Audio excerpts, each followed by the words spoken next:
Good morning students, I am Krishna Kumar, your physics teacher.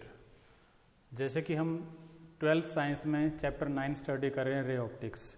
पहले 3 part में हम reflection, refraction और dispersion को स्टडी कर चुके हैं। अब हमें इंस्ट्रूमेंट्स वाला पार्ट स्टडी करना है। इंस्ट्रूमेंट वाले पार्ट में आपको क्या पढ़ना है?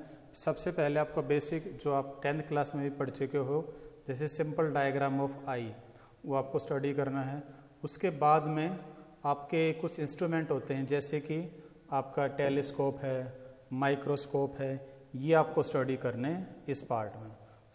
चलो स्टार्ट करते हैं हम इस पार्ट को। सबसे पहला है ह्यूमन आई। तो सारा वही है जो आपने 10th क्लास में पढ़ा है। बेसिक पार्ट्स क्या क्या होते हैं ह्यूमन आई के, जैसे ये आपका क्रिस्टलाइन लेंस होता है। लेंस के दोनों तरफ आपके सिलेरीज मसल्स होते हैं, है ना, जो आपके पावर ऑफ एकोमोडेशन में हेल्प करते हैं। पावर ऑफ एकोमोडेशन का मीनिंग क्या होता है कि आप क्लोज्ड ऑब्जेक्ट को भी और फार अवे ऑब्जेक्ट को भी आप क्या कर सकते हो, आसानी से देख सकते हो। इसको बोलते हैं पावर ऑफ एकोमोडेशन। आपका जो लेंस है ये, इसकी थिकनेस को थोड़ा सा कम ज़्यादा कर सकते हैं with the help of ciliary muscles. उसके बाद यहाँ पर सबसे ऊपर आपका कॉर्निया होता है। कॉर्निया क्या करता है? मैक्सिमम लाइट आपकी यहीं पे रिफ्रैक्ट होती है। मैक्सिमम पार्ट ऑफ लाइट आपका कॉर्निया ही रिफ्रैक्ट करता है। आई लेंस तो उसको जस्ट रेटिना पे थोड़ा सा आपका मिक्सअप करता है। रेटिना पे आपके सारे के सारे लाइट मिक्स होगी तब आपको दिखाई देगा। अब रेटिना पे क्या होता है? रेटिना आपका लाइट सेंसिटिव पार्ट होता है, यानी कि जब लाइट आपकी रेटिना पे मिक्स होगी तभी आपको इमेज दिखाई देगी। उसके बाद में आपके यहाँ पे ऑप्टिक्स नर्व होते हैं। ये क्या करते हैं, आपका जो यहाँ पे जो आपका लाइट सिग्नल आया है वो इलेक्ट्रिकल में कन्वर्ट होने के बाद यहाँ पर कहाँ जाएगा? ब्रेन में जाएगा। यहाँ पर आपके प्यूपिल और आइरिस का कॉम्बिनेशन होता है, वो कंट्रोल करते हैं ब्राइटनेस ऑफ लाइट को, यानी कि इंटेंसिटी ऑफ लाइट। अगर आपको ज़्यादा चाहिए तो प्यूपिल का साइज़ बड़ा हो जाता है आइरिस की हेल्प से। अगर आपको इंटेंसिटी कम चाहिए, यानी कि आप धूप में हो, आपको कम लाइट चाहिए, तो उसका साइज़ कम हो जाता है। तो ये पार्ट्स हैं सिंपल बड़े, आपने पहले भी छोटी क्लास में पढ़े हुए हैं। इसके बाद आपने इसके डिफेक्ट्स भी पढ़े हुए हैं आई के। जैसे पहला है मायोपिया। मायोपिया क्या होता है? जब आप नियर ऑब्जेक्ट को देख पाते हो लेकिन फार ऑब्जेक्ट को आप नहीं देख पाते बड़ी आसानी से। अब इसके रीजन क्या होते हैं? या तो आई बॉल का साइज़ आपका थोड़ा सा बड़ा हो जाए, या फिर फोकल लेंथ आपकी आई लेंस की क्या हो, थोड़ी सी कम हो जाए। उस वजह से इसको हम सही कैसे करते थे? हम एक कनकेव लेंस की हेल्प से इसको करेक्ट कर लेते थे।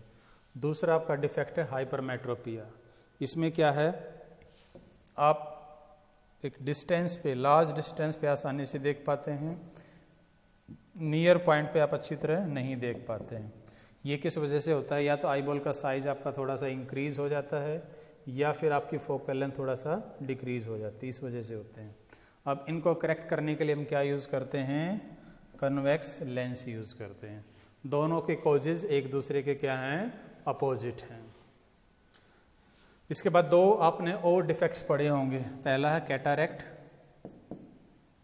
और दूसरा है एस्टिग्मेटिज्म।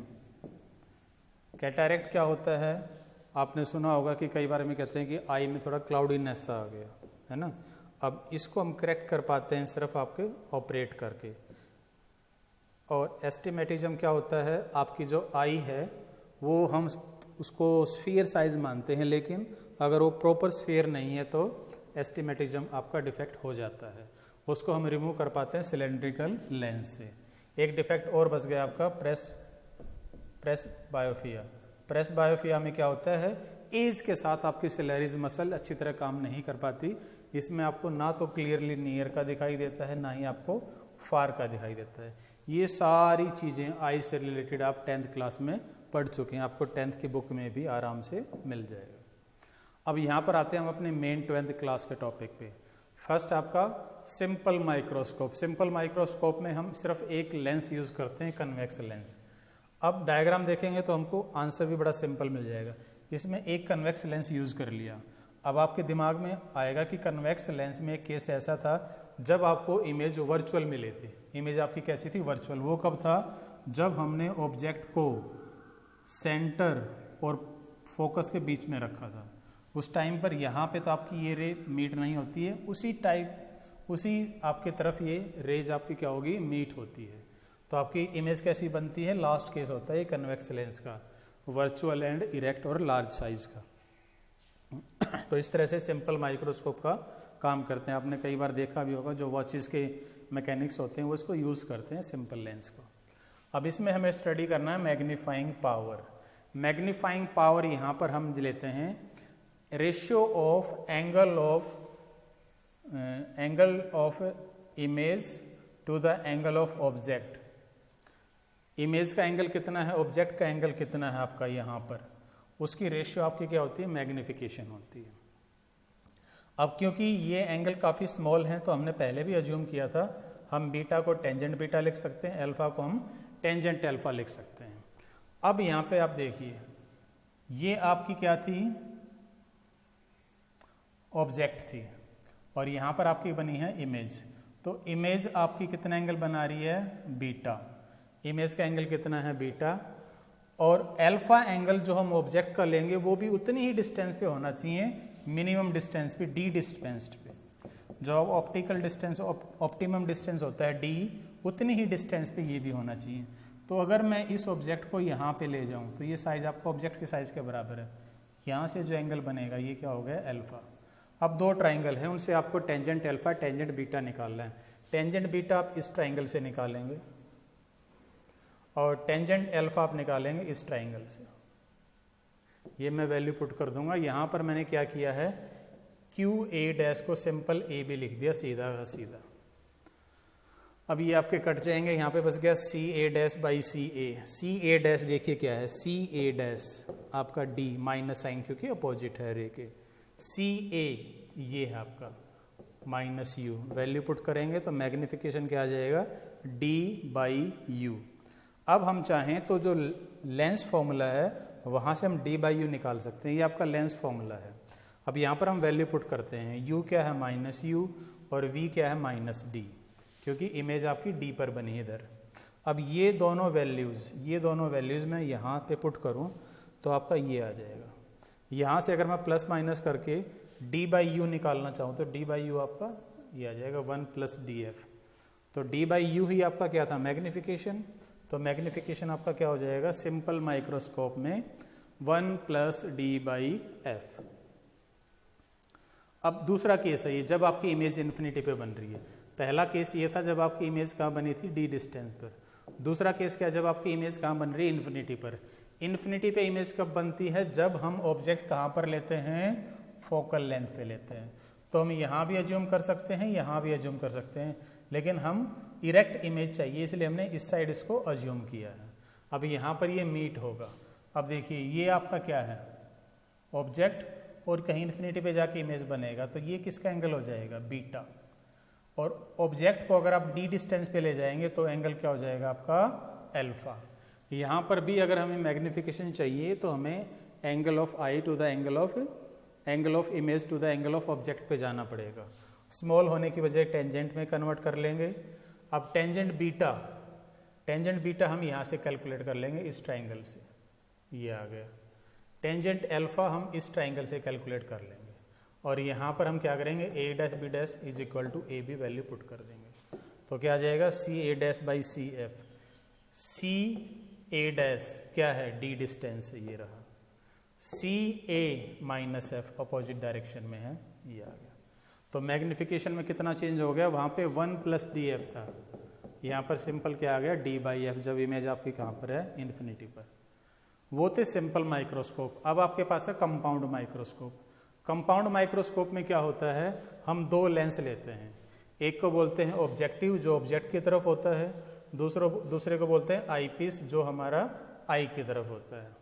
अब दोनों ही जो आपके लेंस हैं यहाँ पर, वो दोनों ही स्मॉल फोकल लेंथ के हैं और ये स्मॉल अपर्चर है, इसका अपर्चर लार्ज है, ताकि आपको जो इमेज है उसकी ब्राइटनेस अच्छी दिखाई दे। कई बार पूछ लेते हैं इसका ज़्यादा साइज़ क्यों होता है, क्योंकि आई की तरफ होता है, इमेज हमें ब्राइट दिखाई दे।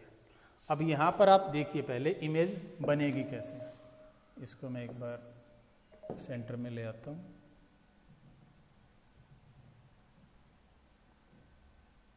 देखिए अब आपकी इमेज कैसे बनी है, आप इमेज वाले पार्ट को देखिए, पूरा आपको आसानी से समझ में आ जाएगा। यहाँ पे मैंने ऑब्जेक्ट प्लेस किया है। अब जो फर्स्ट लेंस है वो आपकी इमेज बनाएगा। देखिए पैरेलल रे फोकस के थ्रू आएगी यहाँ पर, ये सेंटर के थ्रू आएगी यहाँ से यहाँ पर, ये मीट हो गई। तो ये फर्स्ट ऑब्जेक्ट थी और ये हमारी इसके लिए इस लेंस की वजह से फर्स्ट इमेज बन गई ए डैश डी डैश पे। अब फाइनल इमेज आपकी कहाँ होनी चाहिए, ये देखिए कंडीशन है, कहाँ पर होनी चाहिए, डी पर। तो यानी कि डी डिस्टेंस आपका ये है फाइनल इमेज का, ये आपका डी डिस्टेंस है। तो अब ये जो इमेज है ये इस लेंस के लिए ऑब्जेक्ट का काम करेगी। अब देखिए ये इधर पैरेलल में गया, ये इधर गया, इधर मीट नहीं होंगे तो हम पीछे की तरफ लेके आएंगे, यहाँ पर मीट हो गई। तो ये आपकी फाइनल इमेज हो गई A dash A double dash B double dash, ये फाइनल इमेज आपकी जो इसने बनाई है। अब वही हम मैग्निफिकेशन निकालेंगे, ये क्या होगा, बीटा बाई अल्फा। अब बीटा क्या है, ये जो इमेज है देखिए यहाँ पर एंगल बनाया, ये है बीटा, डी डिस्टेंस पे है। अल्फा ऑब्जेक्ट थी यहाँ पर, मैं इसको यहाँ से यहाँ पर लेके आ गया क्योंकि एंगल जो अल्फा का होना चाहिए वो डी डिस्टेंस पे होना चाहिए। ये डी डिस्टेंस है आपकी, ये आपका हो गया अल्फा। अब दो ट्राइंगल है, एक आपकी ये ट्राइंगल है और एक आपकी ये ट्राइंगल है। इन दोनों ट्राइंगल से हम क्या करेंगे, टेंजेंट अल्फा और टेंजेंट बीटा की वैल्यू निकाल लेंगे। ये हमने निकाल ली। वैल्यू निकालने के बाद आपका क्या बचेगा, ये तो कैंसिल आउट हो जाएगा, कॉमन डिस्टेंस है आपकी, ये बचेगा। अब इसका फॉर्मूला बनाने के लिए मैंने इसको ऊपर और नीचे क्या कर दिया, मल्टीप्लाई डिवाइड कर दिया ए डैश बी डैश से। अब क्या होगा, ये देखिए ये क्या है, मैग्निफिकेशन है सेकंड लेंस का, आई पीस का, एम ई का, और ये आपका मैग्निफिकेशन है ऑब्जेक्टिव पीस का, एम नॉट का। तो आपका मैग्निफिकेशन क्या आ गया, M is equal to M naught into M E आ गया। अब हमें इनकी वैल्यू निकालनी है। किसकी वैल्यू, देखो जरा, यहाँ पर मैग्निफिकेशन क्या आ गया, मैग्नीफाइंग पावर आपकी आई है magnification of object into magnification of A. अब यहाँ एम नॉट और एम ई कैलकुलेट करेंगे। तो एम नॉट किसके लिए, ओ का मतलब ऑब्जेक्टिव लेंस, जो पहले वाला लेंस है। तो मैग्नीफाइंग पावर क्या होता है आपका, v बाई यू। तो v आपका क्या है यहाँ पर, ये रहा v नॉट, और u कितना आपका u नॉट है ऑब्जेक्ट के लिए। दोनों की वैल्यू पुट कर देंगे। अब हमें चाहिए एम ई। एम ई के लिए हम क्या करेंगे, एम ई के लिए हमें क्या करना है, वी ई बाई यू ई हो जाएगा। ये अब आई पीस के लिए है। अब आई पीस के लिए हम लेंस फॉर्मूला यूज़ करेंगे, तब जाके इसको हम यूज़ कर सकते हैं। क्या करेंगे अब हम, देखो जरा, ये आपका लेंस फॉर्मूला है आई पीस के लिए। क्यों यूज़ किया हमने, इसकी वैल्यू निकालने के लिए यूज़ किया हमने इसको। अब क्या होगा यहाँ पर, देखो इस इक्वेशन से मुझे simple V E by you E calculate करना है, तो हम सफलिंग करके ये कैलकुलेट कर लेंगे। तो ये वैल्यू आ गई। अब वी ई इमेज कहाँ बनी है, डी डिस्टेंस पर, और फोकल लेंथ आपका पॉजिटिव है, तो आपका ये वैल्यू आ गई एम ई की। तो एम ई और एम नोट की वैल्यू पुट करेंगे तो ये आंसर आ जाएगा, ये मैग्निफिकेशन हो जाएगा जब आपकी इमेज कहाँ बनी है, डी डिस्टेंस पे बनी है। अब अगर हम लेंस का साइज बहुत छोटा लेते हैं आपके इसका माइक्रोस्कोप का, तो उस टाइम पर जो वी नोट है वो एल के इक्वल हो जाएगा और यू जो है वो एफ के इक्वल हो जाएगा। ये फॉर्मूला भी हम यूज़ करते हैं कई बार जब आपका साइज बिल्कुल छोटा हो, बिल्कुल छोटा साइज हो उस टाइम पर। नेक्स्ट आपके पास है magnifying power when image an infinity. अगर इमेज आपकी इन्फिनिटी पर बन रही है तो क्या होगा, ये देखिए ये हम निकाल चुके थे। एम नोट तो उतना ही रहेगा, पहले में कोई चेंज नहीं हुआ है, लेकिन दूसरे का फॉर्मूला हम पहले पढ़ चुके हैं। इन्फिनिटी वाले केस में क्या आया था, डी बाई एफ ई। तो यहाँ पर हम क्या करेंगे, एम नोट की वैल्यू और एम ई की वैल्यू पुट कर देंगे और आपका मैग्निफिकेशन आ जाएगा इन्फिनिटी वाले के। अब है टेलीस्कोप। टेलीस्कोप भी आपका क्या है, यहाँ पर हम दो लेंस यूज़ करेंगे, लेकिन टेलीस्कोप पहले आप देख लीजिए। आपके दो टाइप के टेलीस्कोप होते हैं, पहला एस्ट्रोनॉमिकल है, दूसरा टेरेस्ट्रियल है। एस्ट्रोनॉमिकल का मीनिंग क्या है, जो हम एस्ट्रोनॉमिकल ऑब्जेक्ट स्टडी करने के लिए यूज़ करते हैं। टेरेस्ट्रियल का मीनिंग क्या है, जो हम ग्राउंड पे यूज़ करते हैं। अब टेलीस्कोप आपके दो टाइप के होंगे, पहला रिफ्रैक्टिंग टाइप है, यानी कि इसमें हम लेंस यूज़ करेंगे, और इसमें भी पहली कंडीशन क्या है, जब इमेज आपकी कहाँ बननी चाहिए, इन्फिनिटी पर बननी चाहिए। अब इसका साइज अपर्चर का बड़ा होगा क्योंकि ऑब्जेक्ट इन्फिनिटी पर है, बहुत कम लाइट आएगी, तो साइज अपर्चर का जितना बड़ा होगा उतनी ही ज़्यादा इंटेंसिटी आपको देगा ये लाइट की, ध्यान रखना ये। अब देखो इन्फिनिटी से आ रही हैं तो कैसी लाइट आएंगी, सारी की सारी पैरेलल आएंगी। पैरेलल कहाँ मिलेंगी, फोकल लेंथ पे। तो ये इसका फोकल लेंथ है ऑब्जेक्टिव का, जहाँ पर आपकी सारी रे मिली हैं। अब अगर यही इसका भी फोकल लेंथ है सेम FE, तो फाइनल इमेज अपने आप कहाँ बन जाएगी हमारी, इन्फिनिटी पर, वही हमें चाहिए। यानी कि ये जो पॉइंट है ये कॉमन फोकस का है, इसका भी और इसका भी। ये तो इन्फिनिटी से आया फोकस पे बना दिया, और इसके फोकस की वजह से कहाँ बनेगा, इन्फिनिटी पर बनेगा। अब देखिए ये एंगल अल्फा है, तो ये वर्टिकल अपोजिट एंगल, ये भी अल्फा हो गए। अब इमेज का एंगल कितना है, बीटा है। बस तो हमें करना क्या है, मैग्निफिकेशन निकालने के लिए beta over alpha, tangent beta और टेंजेंट अल्फा, दो ट्राइंगल हैं, एक ये है अल्फा के लिए, ये है बीटा के लिए। तो इन दोनों की वजह से टेंजेंट अल्फा टेंजेंट बीटा निकालेंगे, ये वैल्यू आ जाएगी। अब ये पुट करेंगे, ये क्या है F0 और ये क्या है FE, वैल्यू पुट कर दिया, आपका आंसर आ गया। तो मैग्निफिकेशन ज़्यादा होने के लिए फोकल लेंथ किसके ज़्यादा होनी चाहिए, F0 की, FE की क्या होनी चाहिए, कम होनी चाहिए, ज़्यादा मैग्निफिकेशन के लिए।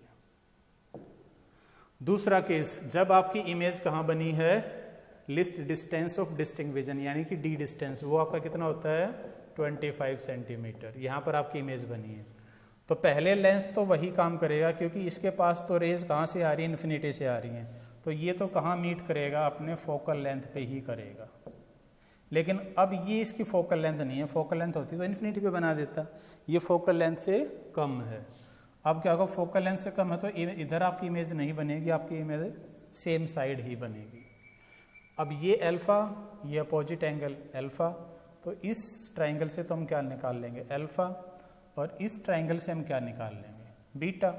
तो वही m क्या है, tangent alpha over tangent beta, value put करेंगे, आंसर आ गया।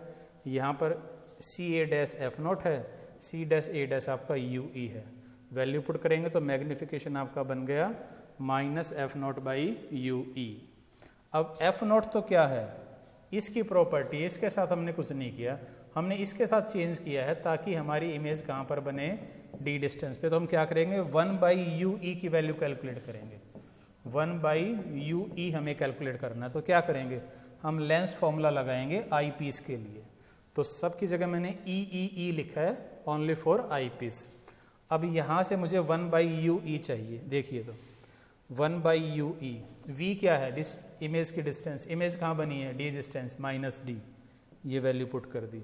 अब यहाँ से मैंने क्या निकाल लिया, 1/UE, यही मुझे चाहिए। 1/UE क्या आ गया, 1 + FE + 1/D। अब इसको हम कहाँ पुट कर देंगे, अपने मैग्निफिकेशन वाले फॉर्मूले में, यहाँ पर पुट कर देंगे। तो आपका m क्या आ जाएगा, 1 + FE/FD। ये कब है, जब आपकी इमेज कहाँ पर बन रही है, D डिस्टेंस पे बन रही है। अब एक और आपका टेलीस्कोप होता है रिफ्लेक्टिंग टाइप टेलीस्कोप। इसमें क्या होता है कि आपका मिरर यूज़ करते हैं, इसलिए हम इसको बोलते हैं रिफ्लेक्टिंग टाइप, मिरर यूज़ करने की वजह से। देखो ज़रा, ये बहुत दूर से आपकी लाइट आ रही है किसी ऑब्जेक्ट से, तो ये हमारा कनकेव मिरर है। कनकेव मिरर क्या होता है, डाइवर्जिंग, ये इसको क्या करेगा, यहाँ पर डाइवर्ज करने की कोशिश करेगा। यहाँ पर हमने प्लेन मिरर यूज़ कर लिया एक और, ताकि ये यहाँ पर क्या करे, रिफ्रैक्ट करे लाइट को, दोबारा से रिफ्लेक्ट कर देगा।